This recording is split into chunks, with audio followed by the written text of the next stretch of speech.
I'm Shiv Mathur. I am going to talk about real gurus or the saints and yogis or realized people who have actually inspired, who can inspire people on the spiritual path.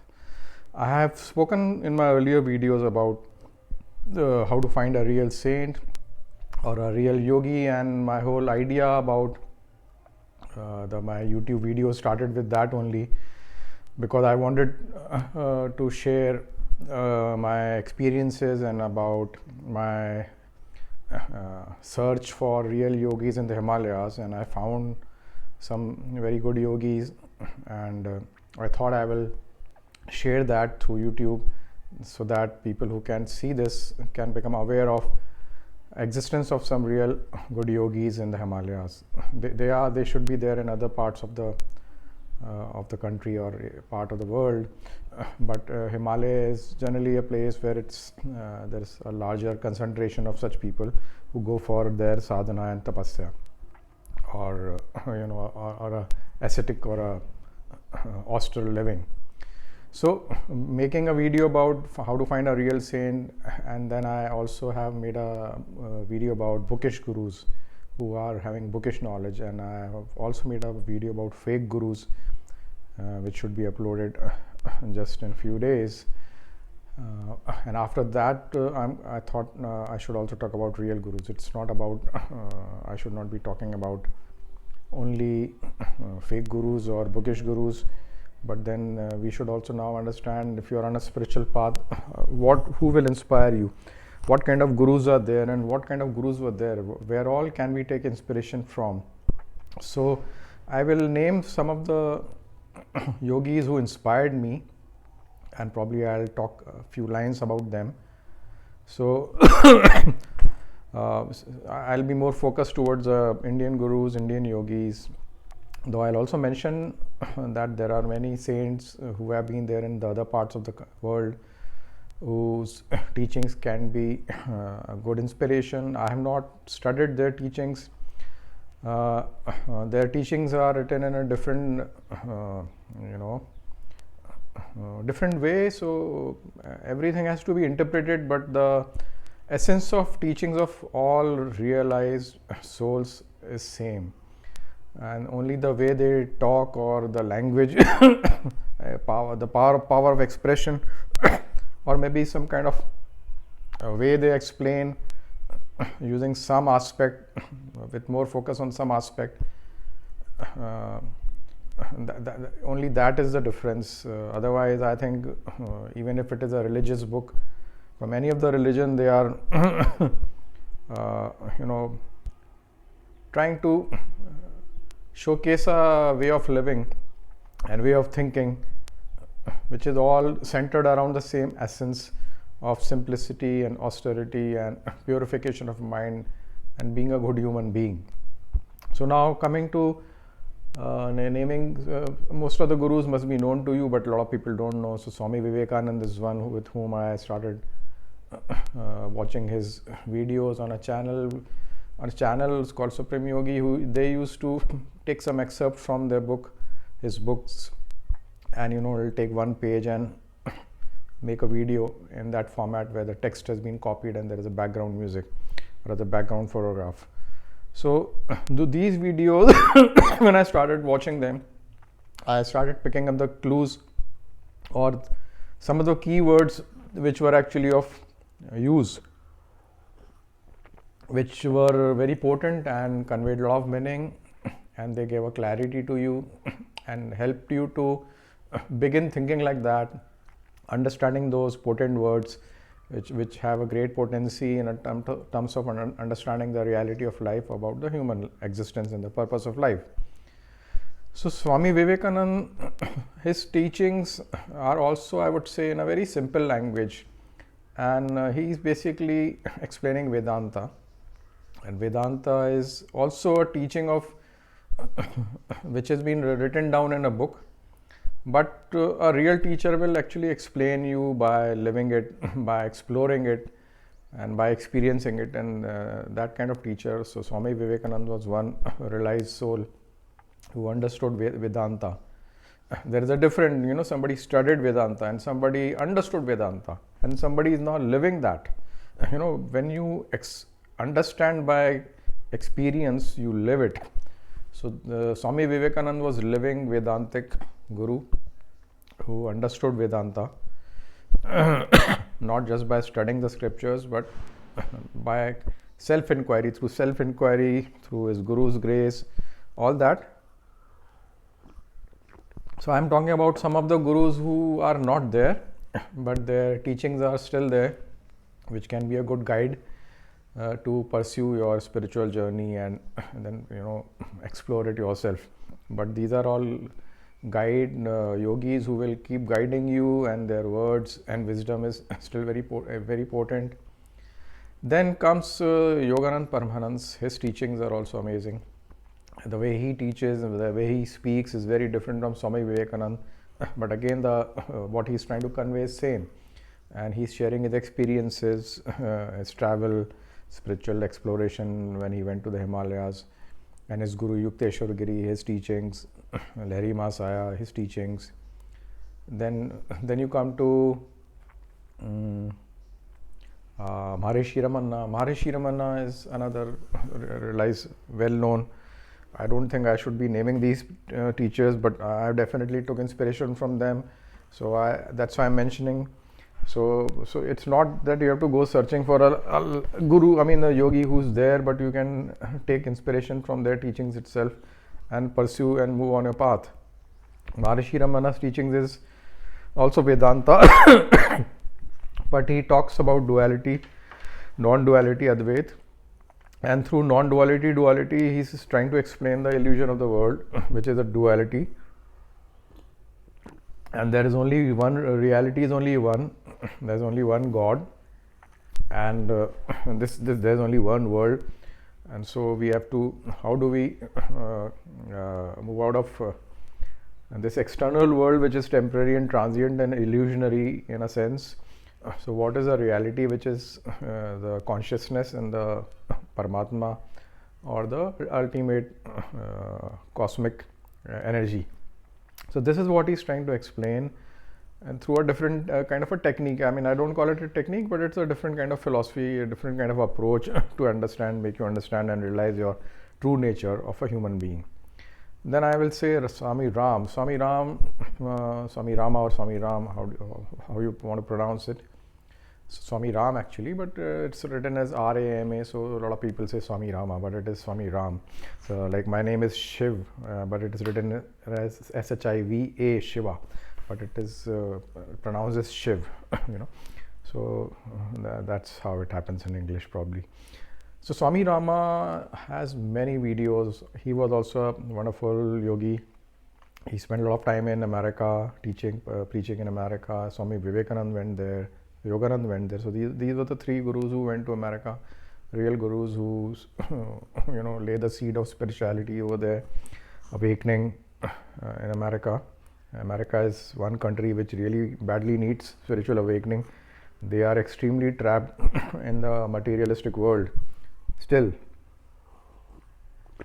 So Swami Rama has some excellent videos about Upanishads and Vedas and Yoga Sutra of Patanjali. He has 85 videos, almost 10 minutes video each video, and he's explained Yoga Sutras of Patanjali in a very, very extremely simple way. So you will not understand, you will not realize that he's teaching Vedanta. Even what I teach in meditation is also a very simple way, but then I realized later on this is also Vedanta. So the truth, the reality is same. The truth is all same. You can call it Vedanta. These are the words. The reality is cannot be defined. It is formless. It is definitionless. It should not be limited by words. It should not be identified with something. It's unidentifiable actually. It is indescribable. It cannot be described. It cannot be defined through some word, because through that word we get attached to that word and we create an identity with that word. But understand the true nature of its teaching, which is formless and infinite. So anything which is infinite, which is formless, which is permanent, immortal, it cannot be enclosed through some word or some kind of identity. It's without any identity. It is formless. Like God is formless. You can't see the God. You can experience God, and He's omnipresent. He's infinite. So infinite, something which is infinite, you can't bundle it inside something. You cannot trap it in somewhere. Then I will say Swami Ram, and he has written many books. Like Yogananda has written his book about his journey in the Himalayas and meeting different yogis, which became very popular. But there are many other books of some very good yogis who have written the life journey, like Muktanand, the disciple of Nityanand Ji from Ganeshpuri near Bombay. Nityanand Ji and Muktanand Ji were very highly realized yogis, and Muktanand Ji has written a book, very nice book, but it does not reach many people. So like the way this book has become more popular, autobiography of a yogi by Yogananda, there are even more greater experiences, spiritual experiences of different yogis who have written, like Yukteshwar Giri Maharaj, who was in Dev. In fact, that's where I was doing my sadhana, in that place. He did his sadhana. He had many spiritual experiences. He's written his experiences about different places, his spiritual travel and spiritual experiences. Amazing book. So there are a lot of yogis who have written their books, but we are not aware. What became popular, we just flock to that. But there are many gurus who have inspired, who have actually written down their experiences, which can be inspiration. And what everybody needs is inspiration. We don't need to be get stuck or identify with any particular yogi or any brand people create after them. We should take inspiration from all good people, all cultures. Basically, even like when you travel the world, you meet people from different places and you pick up good things. That is the whole idea about evolving as a human. So if you look at scriptures, you can read Gita, you can read Upanishads, you can read Vedas, you can read Ramayana. Then there is a spiritual Ramayana, Adhyatmik Ramayana. I was reading that when I was in Dev. And presently I am reading Yog Vashisht, which is a very wonderful book, and it's very difficult to understand. It's a very, very, very high level spiritual book. I would say, I think it's one of the highest level of spiritual book I've come across in my life till now. I've not really gone. I've read only 80 pages and 90 pages till now. I have another 200 pages to go. It's a very difficult book to understand. It's basically at a consciousness level only. It's only talking about consciousness, and from that perspective, that book is a conversation between Bhagwan Ram, Lord Rama, and his guru sage Vashisht. And so it is a deep spiritual conversation between Bhagwan Ram and his guru sage Vashisht. Interesting, very interesting book. So, but it's not a very popular book because most people probably will not understand it. It's a very, very difficult book.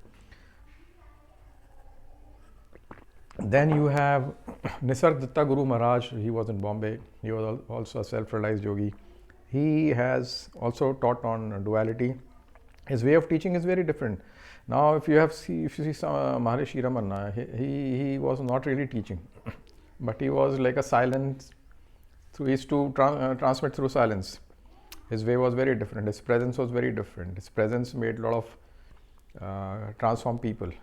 His presence used to transform. So a lot of yogis, such realized yogis, the presence itself will transform you. Even if you go to that place, even if they are not there, that will also transform you. I have also had some such experiences in some of the places which transformed me. So, and Nisargdutta Guru Maharaj, he was very, I won't say aggressive, but he was very blunt and very strict. So he will kind of also humiliate you, scold you, and he was like a very high speed, like he will talk very fast. He used to speak in his native language, Marathi. So there are a lot of translation, like David, what is this guy? Some of those seekers, David Godman, or what is his name, who lives in Tirunamalai in Maharishi Ramana's. He's been living there. So he has been following Maharishi Ramana. Then he went to meet Nisargdutta Guru Maharaj, and he gave his, kind of views about their teaching and comparison. Then he went to Papaji Punjaji, who was the disciple of Maharishi Ramana, and Papaji was also very good. His teachings are also amazing, and he had a lot of discourses. He had regular discourses. So he had a great following mostly from the Western seekers, and his teachings were also pretty high level, something like Nisargdutta Guru Maharaj or Maharishi Ramana's teachings. So Papaji Punjaji was there. Then you have Swami Rama. Then you have some mystics like Neemkaroli Baba. His presence will transform you. He's not teaching, but he also transmitted, like he was a mystic. So there are mystics also, like whose presence itself will transform you, and you will. So people had many experiences, and if you read about him, then you will come across many stories. And some of his followers who are quite old now, and they are still there, like Krishna Das, who's a great singer, who was a rock.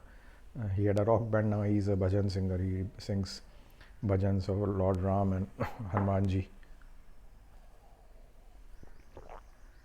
Then I will say, I'm trying to figure out who are the other saints who can inspire you. Even if you search for saints in other countries, like Saint Germaine, I think he was French, and then Saint Peter's, and even the philosophers. So philosophers and the writings of Madame Blavatsky, how do you pronounce it? She was a great, lot of prophecies of hers.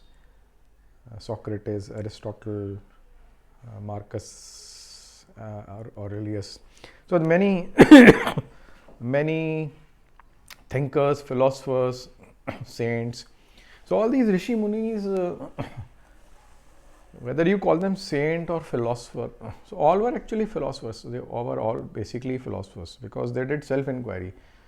And when all these are exploring through self-inquiry, so they are basically all thinkers and philosophers. Because without that, so they were all using their mind, intelligence and brain to expand their mind and go deep into the human psyche to understand, and then go into the higher consciousness to have a great intuition and great vision to explore the depths of reality of human existence. So then if you come to religion, you pick up a Bible. Now if I say Bible, it's not easy to understand Bible the way the English is, because the English is not the kind of English which we read today. So all these scriptures, what happens, whichever scripture you read, maybe Quran or even Sufi scriptures or any other scriptures, probably then it's all about interpretation, because how do you interpret them. So I remember who said that, Swami Ram said that you can study from the scriptures, but you need a guru probably to interpret it correctly, because every sentence written in these scriptures may be interpreted differently. Even when I teach, when I was teaching in Budapest, and I told yoga studio owner that after 2 workshops, that now you can teach, because the second workshop was in Hungarian, and she was translating my lecture. But then she told, I'll not be able to answer questions, and sometimes not be able to interpret it correctly. So that is what it is. Because even if you read and somebody teaches you, you will have a lot of limitations. Sometimes you may not be able to interpret it correctly until and unless you have not solved the whole puzzle. It's a puzzle actually. It's a great jigsaw puzzle. And when you understand the whole, in a large way, then you are able to solve the puzzle, and then you can answer questions and Yeah, so and if you can read Gita and understand Gita and then start self-inquiry based on Gita, that itself is good enough. If you pick up Bible, if you pick up Upanishads, and then the whole, and if you read different scriptures, I will tell you, you should try to understand that are they really same or not? What is the difference? Are they different?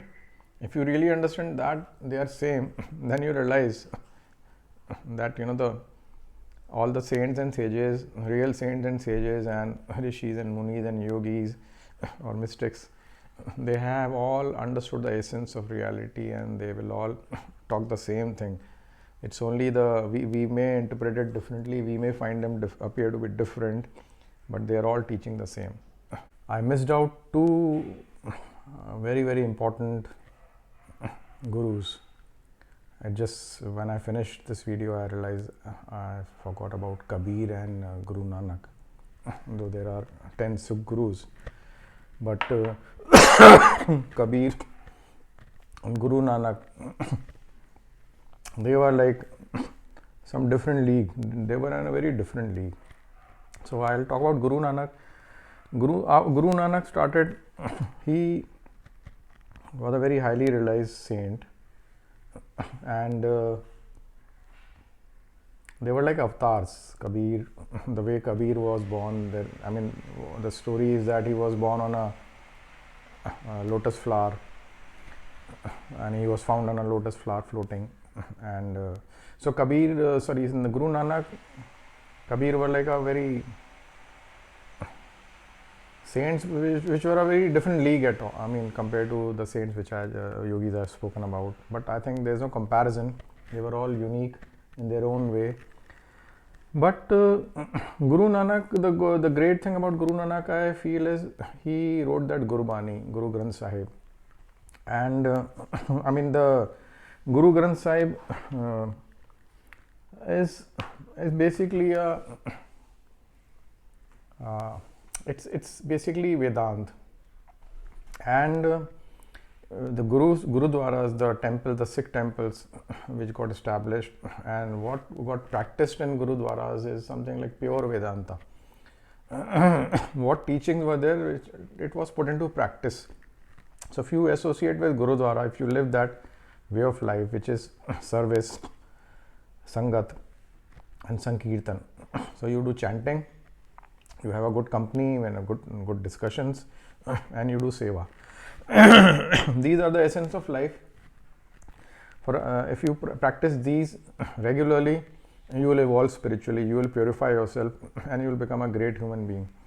And so I think for a spiritual path, this following the Sikh way of living, which they've been practicing in a normal life, and I would say when it comes to service, you see there are many cases where there was some calamity or some problem, and how the Sikhs geared up and did donation, and they did seva, feeding hungry people. Even in COVID, they used to feed and people who were hungry. And I think there are many instances. I'm not going to tell about them. So this Guru Nanak, and if you only thing unfortunate I feel is the Guru Nanak, the Guru Granth Sahib, in the Gurudwara it is only preached in Punjabi. So only if you know Punjabi, then only you will understand that. But like I speak Hindi, so I can kind of understand it. When I go to Gurudwara, I hear Gurbani, I can understand it almost, and that's their bhajans and Sankirtana also I can understand to a large extent.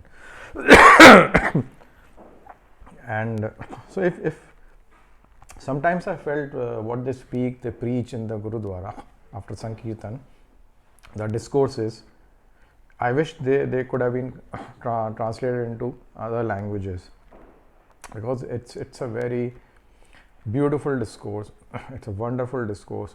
If you can go regularly to Gurudwara on Sundays and listen to the discourse, that itself is good enough. Do seva and listen to bhajan. You don't need anything else. It's a great potent package for spiritual awakening. So this is something very marvelous, wonderful way of living which Guru Nanak defined and which has been now followed by Sikhs.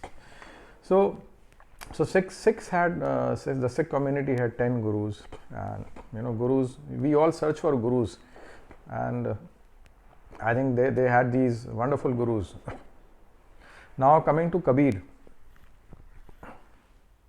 So gurus, these gurus were, all these gurus which I have spoken about, yogis, they were great inspiration to the humanity. So all these saints, even if you look at Saint Peter or Saint Germaine, Jesus Christ was like a god.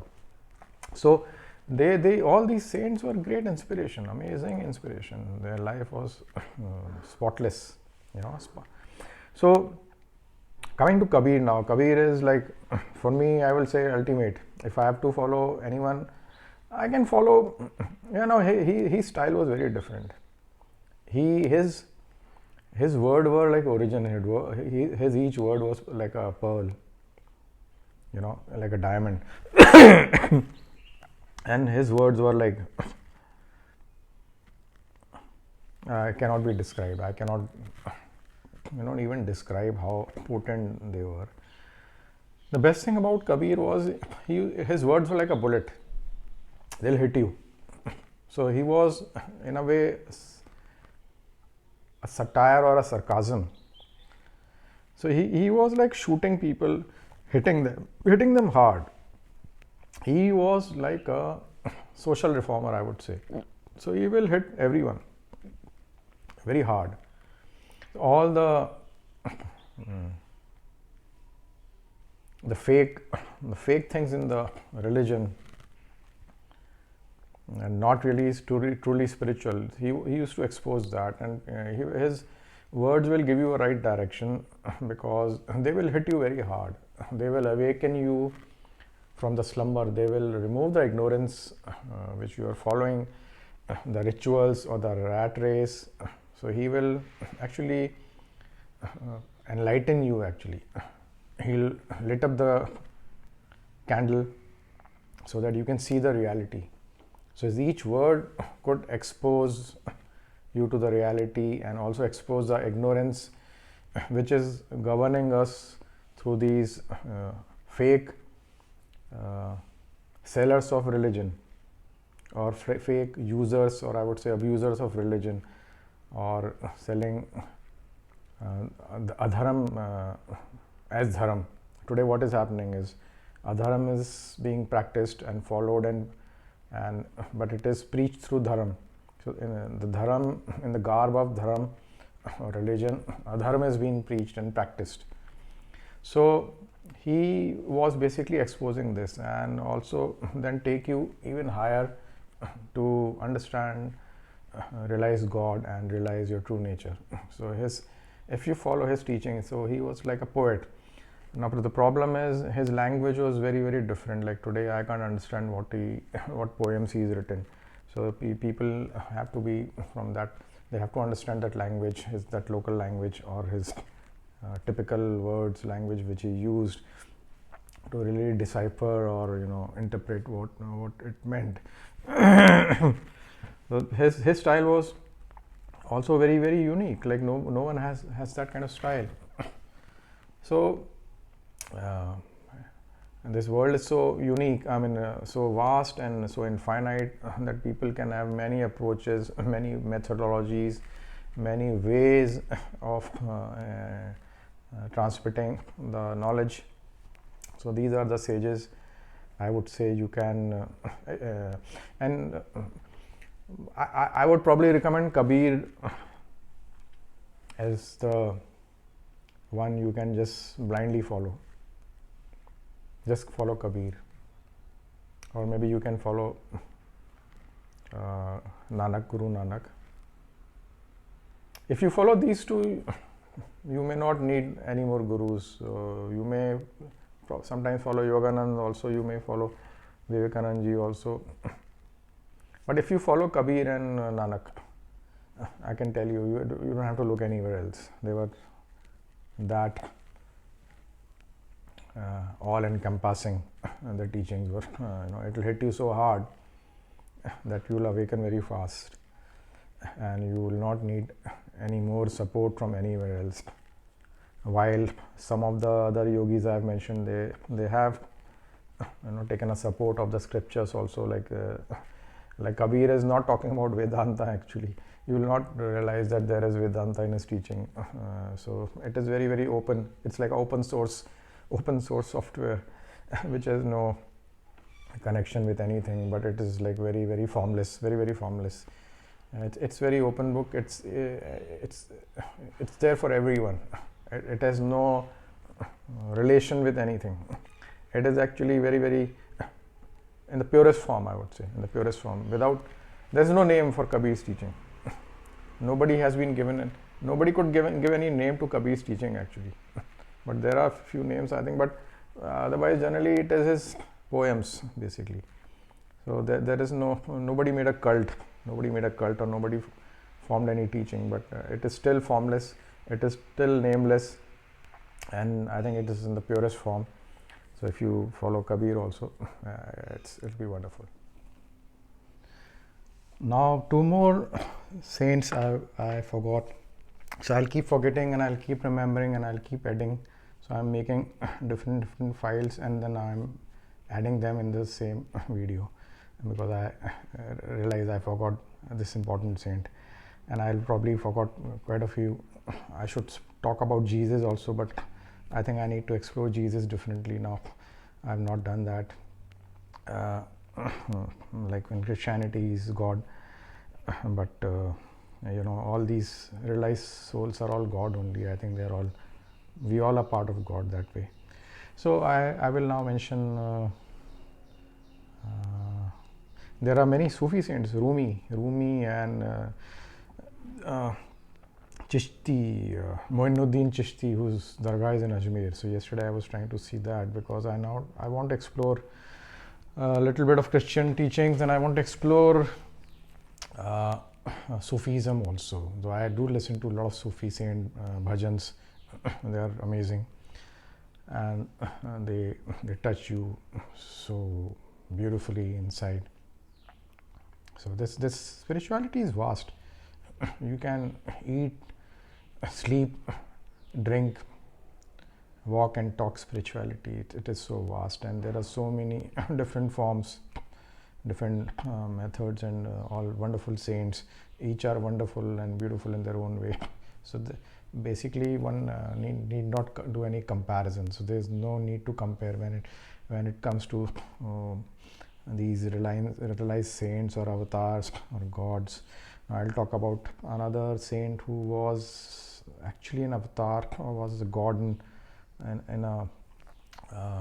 was actually in a human body. So she was Maa Anandmayee. So Anandmayee Ma was always in a state of bliss, and there are many stories about her, and she had many discourses. A lot of people she had many followers and visitors, and they used to ask her a lot of questions. Though when I see some of the channel videos, people ask some stupid questions, but she gave them answers. So if you try to learn from these question answer sessions, these are not the right approach, because the people who are asking questions are not really evolved. But she used to give answers, but some of her discourses are amazing. They're not targeted towards some questions, but when she'll speak, and she also transmitted, because her presence also transformed people. So she was another beautiful saint, very potent words and different way of explaining. I think initially she spoke a lot in Bengali language, so a lot of discourses are in Bengali. So there are, like, sometimes you have to interpret or need somebody to interpret or translate. So she was another saint of a different league.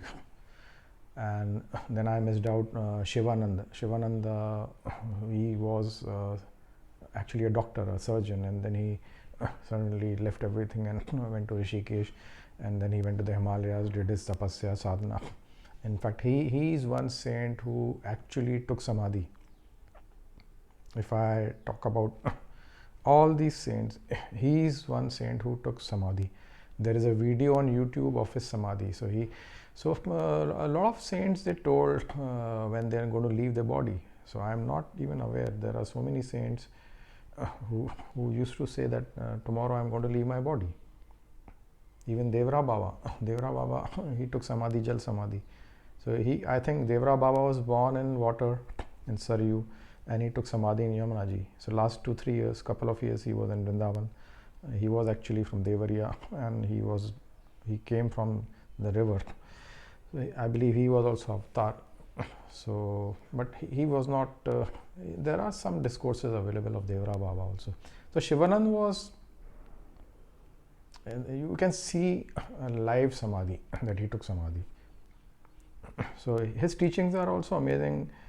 He wrote many books, but his teachings is, in fact, his ashram is supposed to be the best ashram in Rishikesh, and unfortunately that's the ashram where I have not lived.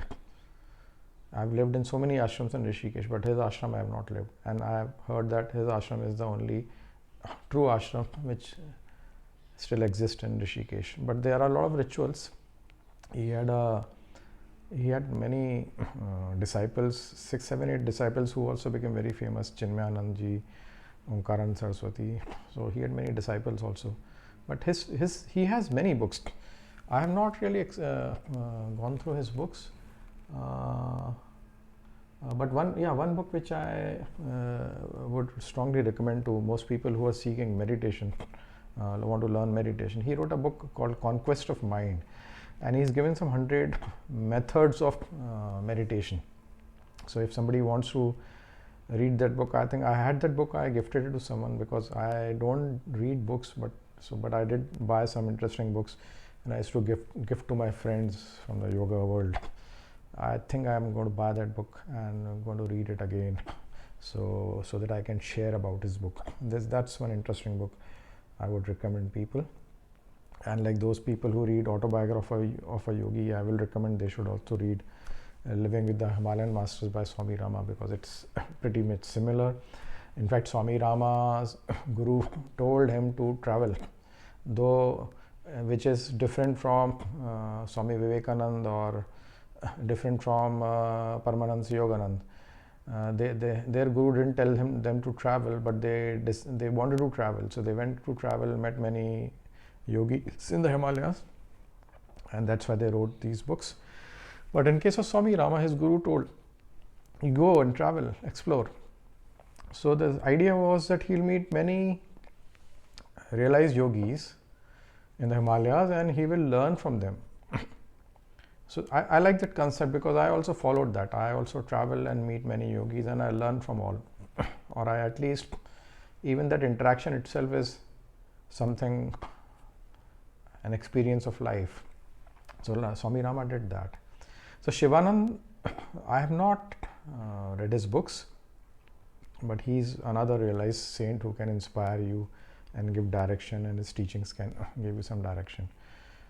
So these are a few more saints I have added here, and all Maa Anandmayee has many ashrams, but right now his ashrams are not being maintained well. She has many ashrams. Even in Pune there is an ashram, but not much is happening, and now there are no one like who can actually teach. So what we need in these ashrams is gurus who can teach. We need some good teachers. I won't say gurus, but we need some good teachers and good spiritually evolved people who can teach. So yeah, that's what.